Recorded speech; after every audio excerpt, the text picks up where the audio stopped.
Jim, thank you for finishing in such a stirring way. Don't imagine, ladies and gentlemen, that there are dozens of other meetings across Sussex today like this one. It's up to you. If you're not out there leafleting and talking to people and convincing people, nobody else is going to be doing it. It's very easy in this proud old seaside town to make a case for Brexit that is founded in patriotism and in contentment with the past.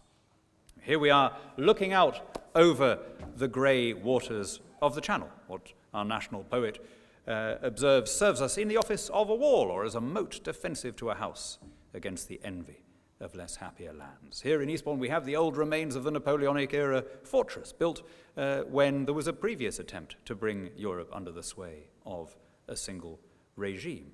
It was here that evacuees went through a double evacuation.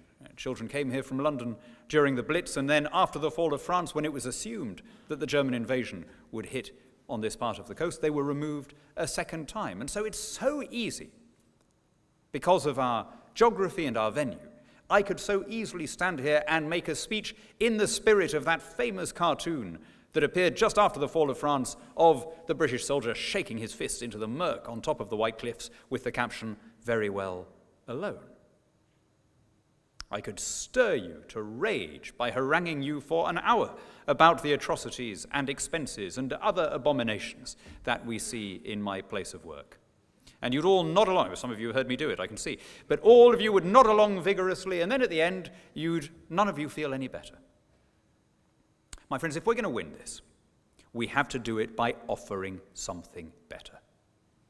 We have to have a vision of Britain as a global country which is optimistic, which is internationalist, which is modern. And that's the vision I want to sketch out for you now. The truth is that the European Union is a hangover from an earlier age. It's an unwanted 1950s construct, whose structures recall an era when freight costs were high, when refrigeration was expensive, when global trade was relatively limited, and when it looked as though the future was with regional blocs. Technology has eliminated that world. Geographical proximity has never mattered less than it does in the internet age. It is as easy for a company here to do business with a firm in New Zealand as to do business with a firm immediately across the Channel. In fact, easier, because the Kiwi company, unlike the French one, will be English-speaking, common law. It will have the same accountancy methods. It will have the same arbitration procedures, the same unwritten business ethics. I'm not sure it ever made sense for us to abandon a global set of trade agreements and replace them with a regional set. I mean, if you think about it, the whole essence of a market, the whole purpose of trade, is that it allows you to swap on the back of differences. It allows you to purchase from elsewhere commodities or services that you could not produce yourself except at prohibitive cost. Right? So how did it ever really make sense to move from a genuinely diverse market, a market which included commodity-based economies, agrarian economies, industrial, service-based, financial, and replace it with one customs union of a series of similar developed economies at the western tip of the Eurasian landmass? Well, I could see how at least the argument might have been made in the 50s, the 60s, even the 70s, because those were the years of the German and Western European Wirtschaftswunder. They were the years when Western Europe was growing handsomely and outperforming most of the rest of the world. A lot of people in Britain looked across the Channel and said, oh, they're doing something right. Maybe we should hitch our wagon to that locomotive. Our timing, we can now see in retrospect, could not have been worse. Western Europe did indeed grow spectacularly between 1945 and 1973, the year that we joined. We joined in 1973, the oil shock hit in 1974, Western Europe never really properly got going again. In the meantime, there was an unprecedented boom in the English-speaking and common law markets from which we had just stood aside and which continues to this day. In 2013, the size of the Commonwealth economy became larger than that of the Eurozone economy. These are economies where we have a natural advantage, linked as we are by language and law, by habit and history, and by kinship and migration. And yet, we've chosen to tie ourselves to this one part of the world.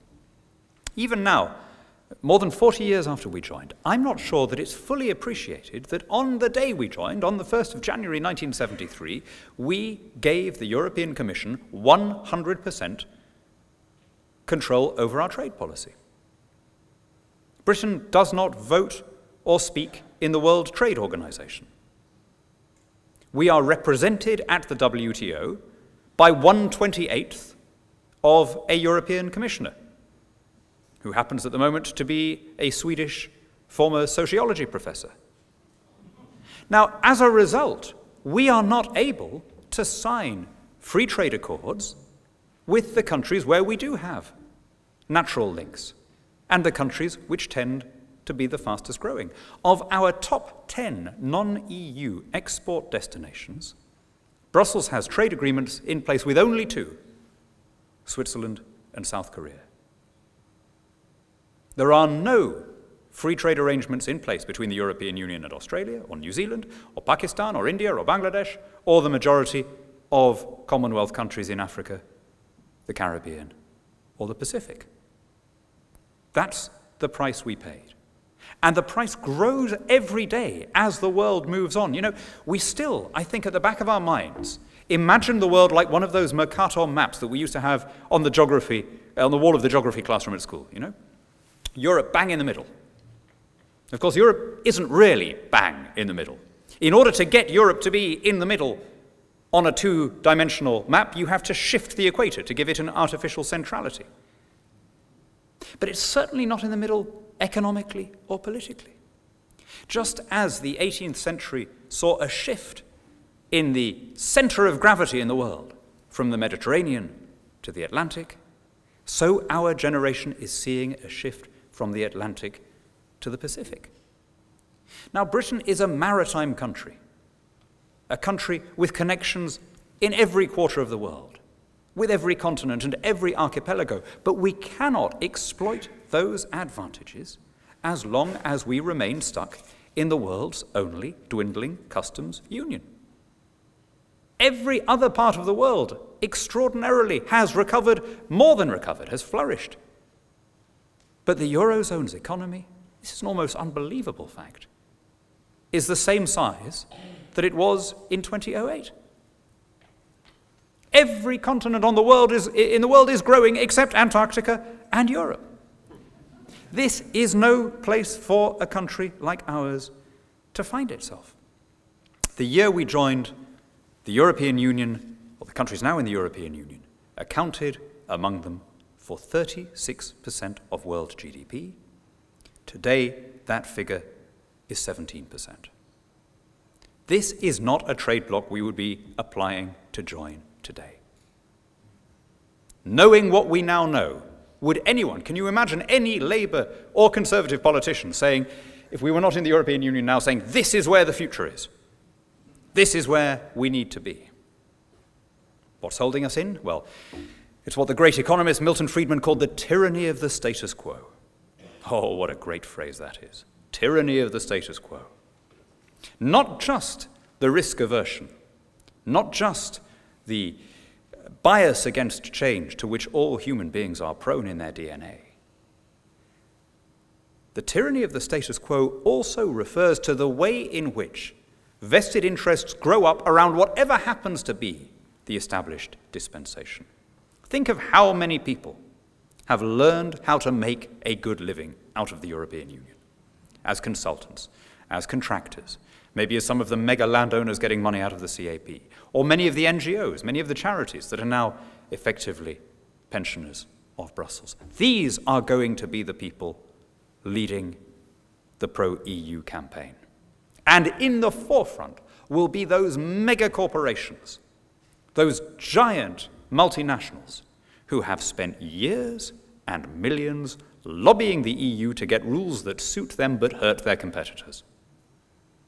Now, the biggest surprise to me when I was a newly elected MEP, single biggest shock to me, was how much private companies liked regulation. I had innocently supposed that, being private companies, they would have a bias towards freedom of action and minimum state control. Well, that was soon knocked out of me. The big corporations love regulation because it raises barriers to entry.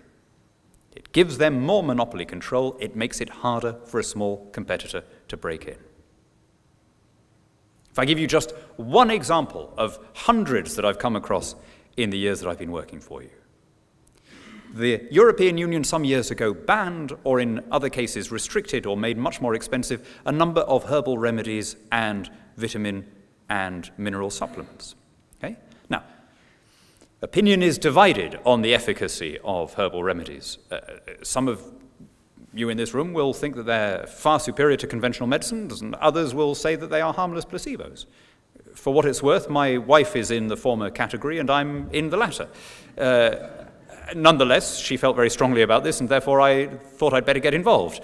As King Solomon tells us, it's better to have a dish of bitter herbs in a house where there is love than a stalled ox and hatred therewith. And never has the bit about the bitter herbs applied quite so literally as in this case of the herbal remedies. I got involved with trying to minimize the damage of this directive. And as I was doing so, I began to ask the question, where has this come from? I mean, whether they're good or bad, they're plainly not poisonous, right? There's such a thing as the benefit of the doubt. You have to assume that no herbalist sets out to poison her customers. It's a bad business model. You know, I mean, Jim's the expert here, but I would guess that he wouldn't be rushing to invest in a company that had that as their business plan. Where was it coming from? Well, actually, in fairness, they were quite open about this. The lobbying for this regulation came overwhelmingly from the big pharmaceutical corporations because they knew that theirs would then be the only valid version of St. John's wort or echinacea or whatever it was. And sure enough, exactly as predicted, a number of the small producers, not least in this county, went out of business. That's the difference between free trade and a regulated market. And that's why the European Union falls further and further behind. At a time when the rest of the world has learned the secret of decentralization, devolution, when there is a move away from central control and towards diversity and variety and pluralism, we on this continent are uniquely going in the opposite direction, and that's why the economy keeps shrinking. Now, the question is, do we as a country have to be a part of that process? Can't we find a better way?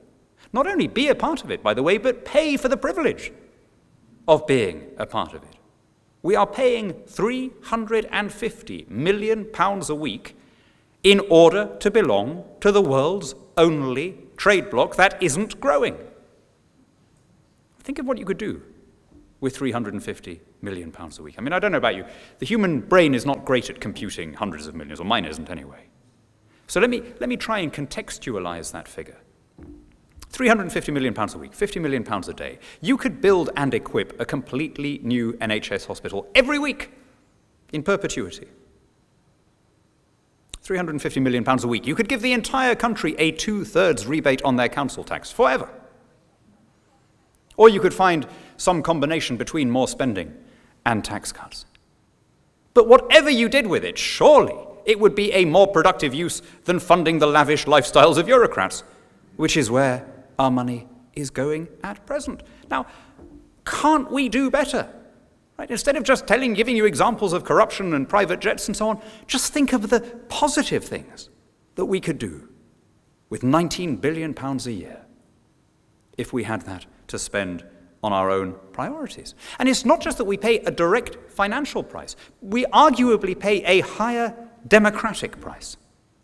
Because as long as we are in the European Union, Douglas and his colleagues in the House of Commons are not the sovereign power in Britain. EU law has precedence over UK law, is automatically upheld by our courts, even in opposition to parliamentary statutes. And the result is that instead of being governed by people that we can hire and fire, like Douglas and Maria, we are governed by people who are immune to the ballot box, are invulnerable to public opinion. Actually, not just people that we didn't vote for, not just people that nobody else voted for, people actually who very often owe their position to the European Commission to the fact that people just voted against them. Because uniquely we've contrived a system where you only get to serve after the voters have said no to you, like Chris Patten or Neil Kinnock or now Jean-Claude Juncker. It's only when you've been expressly rejected by your electorate that you are invited to come and legislate for them. Now, my friends, objecting to that system doesn't make you anti-Europe. Right? If Britain were run this way, if we were governed by 28 unelected commissioners, and if they, as a result of not having to answer to anyone else, had concocted such disasters of public policy as the euro, or the Schengen zone, or the overregulation of business, I hope you'd all be against that too, right? That wouldn't make you anti-British. It wouldn't make you Anglo-skeptics. It would make you Democrats. We can do better. We have immense strengths in this country. If only we had the economic freedom and the political freedom to tailor our policies to our own needs. Why, for example, should we not be able to import cheap Chinese solar panels, which would enormously reduce energy costs and boost the whole economy? Because there are protectionist interests in the EU that don't want to. Why should we not allow our clinical trials once again to be world leaders? We had 12% of the market before the EU directives on clinical trials came into effect a decade ago. We now have 1%. Why should we not, in Hoxton, have the Silicon Valley of software programming once we are out of the EU's rules on data protection? Rules in every case that are there in order to protect some cartel or some other existing monopolistic vested interest. We can do better. And we have to offer our countrymen something better than this. I have a friend in the European Parliament, a Polish MEP. He was supposed to have been on the flight that crashed in Smolensk, killing the President of the Republic and almost the entire leadership of Poland. He had given up his seat on that flight at the last minute to a member of his staff. He'd said, we can go by train or we can go by air. I'll tell you what, I'll take the slow route. You can go by plane and then you can have the weekend with your family. You can imagine how he was feeling when the news came through of what had happened. And we spoke long and late into the night. And he was telling me the story of his life, and he was telling me about the extraordinary impact on him as a young Pole, seeing Pope John II touring communist Poland as not only the first Pope to visit a communist country, but the first Pole to hold that office. And he told me something that I'd never heard before. He said, you know, in all of those public appearances, the Holy Father never once directly criticized the communist authorities. He said he didn't have to, because he was offering something better. And that's what we need to do between now and June. We need to offer something better. The vision of an independent, global Britain, trading with its friends and allies on the continent, but remembering also its older friendships across the oceans. A Britain that is interested and involved in the affairs of every continent, including Europe. A Britain that retains the advantages of mutual product recognition and free trade in Europe, as every European country from Iceland to Turkey does, but is not thereby constrained and prevented from signing independent commercial accords with China or India or Australia. A Britain which, freed from the most burdensome and expensive of EU rules, becomes once again a global leader in high-tech, in education, in the audiovisual sector, in the legal sector, and in all of the other industries where we retain an advantage. Let the Eurozone continue its genteel decline. We will be as Hong Kong to their China, a wealthy, globalized, offshore, deregulated, successful enterprise zone. That surely is a future in keeping with our temper as a people and in keeping with our history and our geography. My friends, we are the 5th largest economy in the world. We're due to overtake Germany in 2030. Now that's got to be something to celebrate, if nothing else. We are the 4th military power on the planet. We're one of 5 permanent seat holders on the UN Security Council. Our language is the most widely spoken by the human race. We have the best universities in Europe. We have the best known brands internationally. We export tea to China. We export naan bread to India. We export kayaks to the Inuit. How much more successful do we have to be before we have the self-confidence to live under our own laws and our own people in our own sovereign parliament? There is a terrific, attractive, beautiful future out there, if only we have the courage to grasp it. If only we have the vision to raise our eyes to more global horizons and rediscover that global vocation that our parents took for granted.